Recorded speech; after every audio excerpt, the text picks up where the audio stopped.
let's see chapter number 8, oats and beans and barley grow. Oats मतलब JEE एक अनाज होता है, बीन्स मतलब आप जानते हो दाने, जैसे राजमा है, छोले हैं, कोई भी बीन्स. देन बार्ली जौ, तो ये सब अनाज के नाम हैं.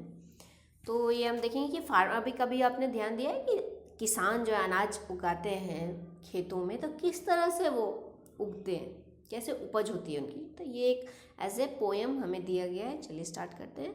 Oats and beans and barley grow.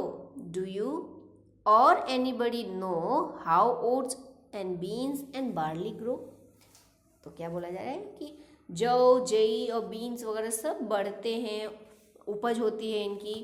लेकिन क्या तुम या कोई भी ऐसा जानता है कि ये किस तरह से बड़े होते हैं. फर्स्ट, अब ये उसकी प्रोसेस है कि किस तरह से बड़ी होती है. First, the farmer plants the seeds, stands up tall and takes his ease, stamps his feet, इस तरह से स्टैम्प करता है, and claps his hand and turns around to view his land. किस तरह से ग्रो होता है, तो ये कहानी बताई गई है कि सबसे पहले फार्मर जो है वो बी को ज़मीन में डालता है, ठीक है.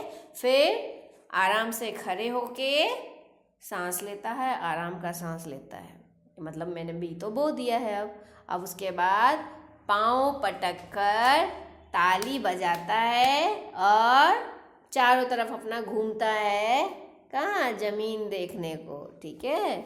Then the farmer waters the ground, watches the sunshine all around, stamps his feet and claps his hands, and turns around to view his land. फिर फार्मर जमीन में पानी देता है, उसके बाद धूप देखता है चारों तरफ, सन का धूप आ रहा है कि नहीं, सनरेज हर जगह पहुंच रहे हैं कि नहीं. उसके बाद फिर चुटकियों में मतलब पाँव बजाता है अपना, फीट, और ताली बजाता है, और फिर चारों तरफ अपने ज़मीन को देखता है कि उपज हो रही है या नहीं.